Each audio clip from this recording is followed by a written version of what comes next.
Going on, everybody? I am back. It is officially summer. Not only that, but it's Friday. Can't be too sad about that. It's been an awesome week. I hope everybody's week went as good as mine. It was pretty good. No issues. Nothing major happened. Other than, of course, my tire, right? But that ended up fixing itself. $17 later, new tire. Insurance covered it all. Awesome. I got lucky. What did we talk about this week? So first we talked about communication on Monday, and then I went over a book review for the Four Agreements on Wednesday. So today I think it be imperative to add a little bit to the communication piece that I talked about on Monday, and I think it all kind of ties in.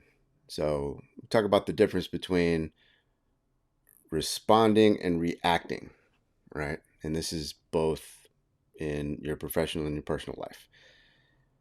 So when we're interacting with other individuals and we're hearing what they're saying or watching everything, and if it's misinterpreted and we react, that reaction is what it's initial. It comes out, no filter, and that tends to get us, some of us, and it used to get me in trouble a lot, especially because I didn't care.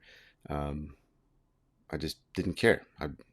Boom, you piss me off, I'm going to come at you.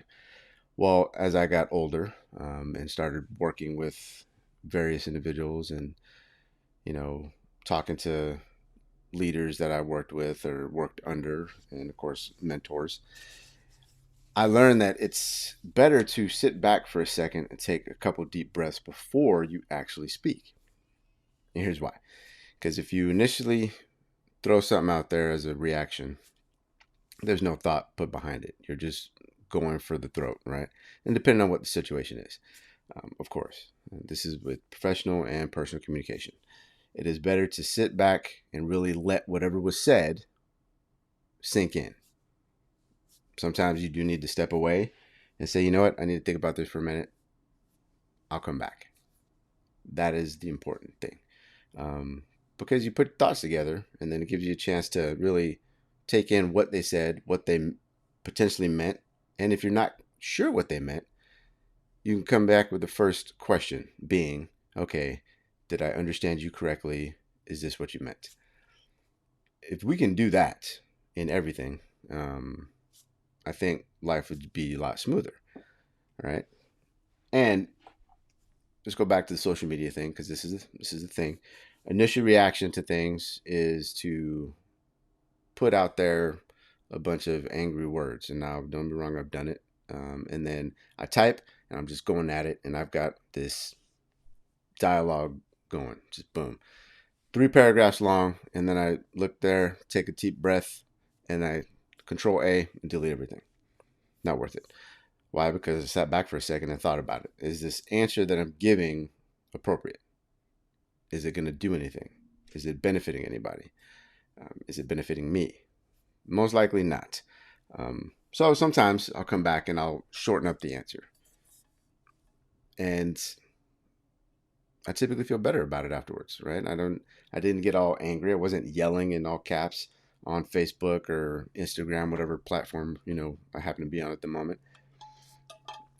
No, instead, I sat back and thought about it logically and asked, who is this going to benefit? Half the time, it's not going to benefit anybody. Now, again, don't get me wrong. There are times when I'm just like, you know what, fuck it, I'm going ham. That's usually after I've had a glass of wine or two. My reservations are lower, but those are few and far between. So remember, responding is actually there's a thought process before it, and then reacting, there's no thought process. It's just unleash, and that typically causes things to get worse than they probably were meant to be. The miscommunication has a way of doing that. Especially, all right, let's go back to communication. Email.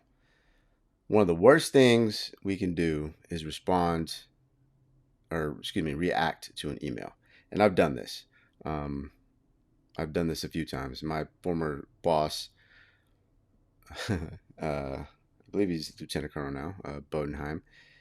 The last email I sent shortly before retiring and going on terminal leave, I had to have a little chit chat with the boss because, I ended up yelling at some folks that I felt deserved it.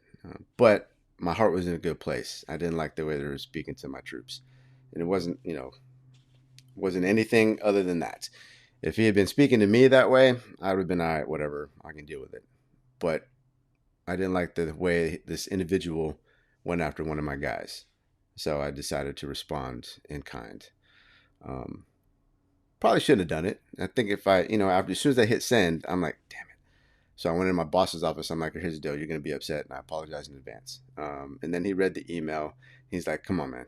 We can't do that. And I'm like, noted. Won't happen again. And it didn't. Um, I've learned my lesson when it comes to reacting. And now I sit back and I think for a little while and then I respond. And that's a big part of the communication piece I talked about on Monday. So when two people are communicating, if it's ambiguous or vague, it's important for the person that doesn't understand to get clarification. Not to initially react to what was said, but instead ask, okay, I'm confused. Can you please explain it in another way? There's nothing wrong with that. It actually will benefit both of you at the end of the day. Because communication is a two-way street. Sending, receiving, replying. So think about that. But it's Friday. I don't want to keep y'all from whatever you guys are doing. I'm pretty sure all my military folks are on a 4-day weekend, hopefully. If not, and you're working, I'm sorry to hear. It's Memorial Day coming up. So yeah, and you're having your cold drinks this week or whatever you happen to be drinking or sitting down to eat, say a prayer for those who have served before us and thank them for their sacrifice. That's what Memorial Day is all about. All right. So y'all take it easy. I'll see y'all on Monday. Same time. Maybe not. Same bad channel. Peace.